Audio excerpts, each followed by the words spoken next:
High everyone, welcome back to my channel. आज आहे गणेश चतुर्थी. तुम्हा सर्वांना गणेश चतुर्थीच्या खूप खूप शुभेच्छा.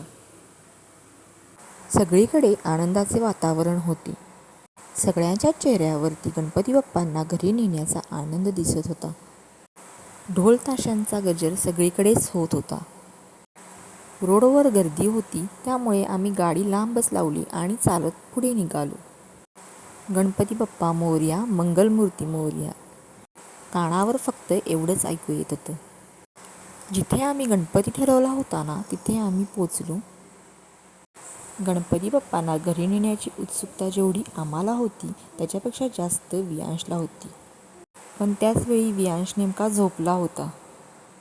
आणि ही आहे ती गणरायाची मूर्ती. सगळ्याच मूर्त्या खूप छान होत्या. बाळूमामा, स्वामी समर्थ, दत्त महाराज अशा रूपातील गणपती बाप्पा मी बघितले होते.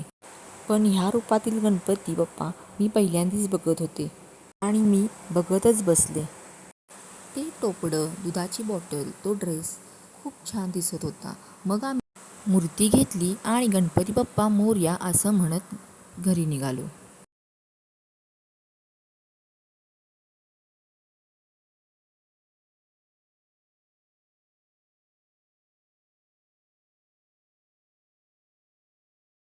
गाडीजवळ पोचेपर्यंत अशी काहीशी गर्दी होती.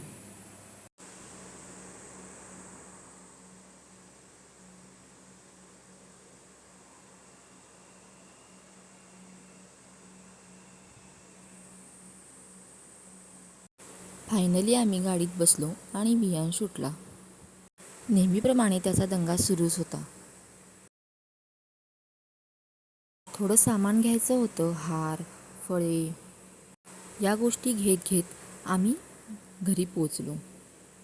गणपती बाप्पांच्या स्वागताची तयारी झालीच होती. त्यांचे स्वागत केलं, पूजा केली आणि आरती म्हटली.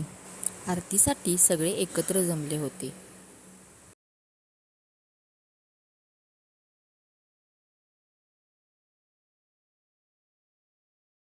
आरती सुरू असताना इथे वियांशचं काय चाललं होतं बघा.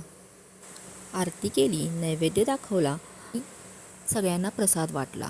नैवेद्यासाठी खीर आणि मोदक हे केले होते. तो पण नैवेद्य दाखवला.